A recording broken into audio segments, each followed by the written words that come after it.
যে আমাদের খুব শিক্ষিত জাতির নেতৃত্ব যারা দিচ্ছেন তারা যখন জাতিকে সামনে নিয়ে কোনো কথা জাতির উপর চাপিয়ে দিয়ে বলেন যে পিয়ার পদ্ধতি এই জাতি বুঝে না, তখন আসলে শুধু জাতিকে অবমূল্যায়ন বা তাদেরকে অন্যায়ভাবে তাদেরকে জুলুম করা হয় না, গোটা শিক্ষা ব্যবস্থাটাকে প্রস্তাবিত করে তাকে একটা দল করার প্রস্তাব দেওয়া হয়েছে, সেই দলের প্রস্তাবে সে রাজি না হওয়ায় তার উপরে হামলা করা হয়েছে, তাকে মারধর করা হয়েছে, শারীরিকভাবে নির্যাতন করে তাকে হসপিটালে ভর্তি করা হয়েছে।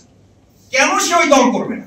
আমরা স্থানীয় সরকার নির্বাচনের কথা বলি, কেউ কেউ মনে করেন যে এই স্থানীয় সরকার নির্বাচন বলার মধ্য দিয়ে আমরা নাকি নির্বাচনকে প্রলম্বিত করার একটা ষড়যন্ত্র কেউ কেউ এর মধ্যে দেখেন বা বন্ধের মধ্যে করি।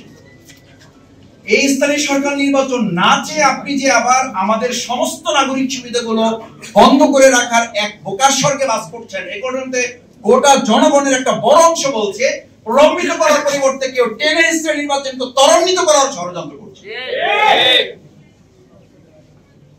আপনি এখন আমি প্রায় বলি এই এখানে বাদ দেন, যদি এখানে মনে করেন এখানে মোটিভেটেড কিছু লোক আছে, এখানে ইন্টেনশনের কিছু লোক আছে, চলেন রাস্তায় বেরোন, এটার জন্য কোনো বড় গবেষণার দরকার, এটার জন্য গণভোটও লাগবে।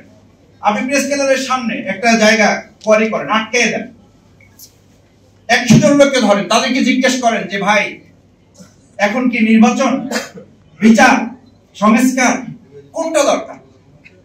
আপনি 100 জন লোকের মধ্যে থেকে যেই টয়েক আপনার পছন্দ হয়, আপনি খুব সিম্পলি দল মতের ঊর্ধ্বে উঠে 100 জন লোককে জিজ্ঞেস করেন, ওই 100 জন লোকের অন্তত 70 জন লোক যদি এটা না বলে যে আমাদের এখন দরকার নির্বাচনের চেয়ে বিচার এবং সংস্কার, এটা যদি না বলে তাহলে আমাদের কথা আমরা শুধু প্রত্যাহার করবো না, যা শাস্তি দেবে এই জাতি আমরা তা মাথা পেতে নেব।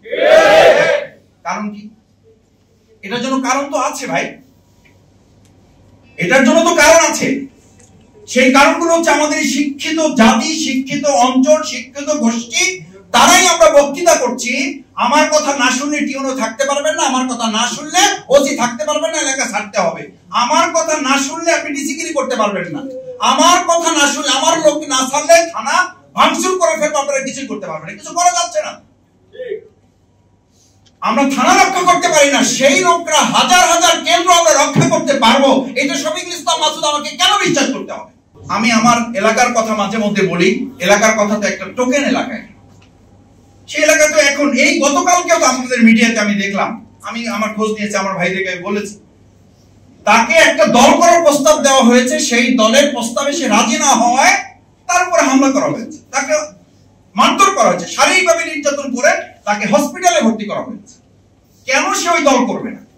তাহলে ফেসিবাদ মুক্ত আমরা যখন বলছি, সেই ভাইয়েরাই আবার যখন বলেন আইন অঙ্গনে, প্রশাসনে, বিভিন্ন কেন্দ্রে রন্ধ্রে রন্ধ্রে ফেসিবাদের দোসররা বসে আছে, সেই দোসরদের দিয়ে আপনি কি করে অবাধ, সুষ্ঠু, অংশগ্রহণমূলক, নিরপেক্ষ একটা নির্বাচন আপনি করবেন? এটা কি করে আপনি আশা করেন? যেই শিক্ষা প্রতিষ্ঠানগুলোতে এখনো ফ্যাসিস্টদেরকে, দোসরদেরকে সরিয়ে কমিটিগুলো পুনর্গঠন করা সম্ভব হয় নাই, সেই শিক্ষকদেরকে বাদ দিয়ে আপনি কি করে একটা সুষ্ঠু নির্বাচন করবেন?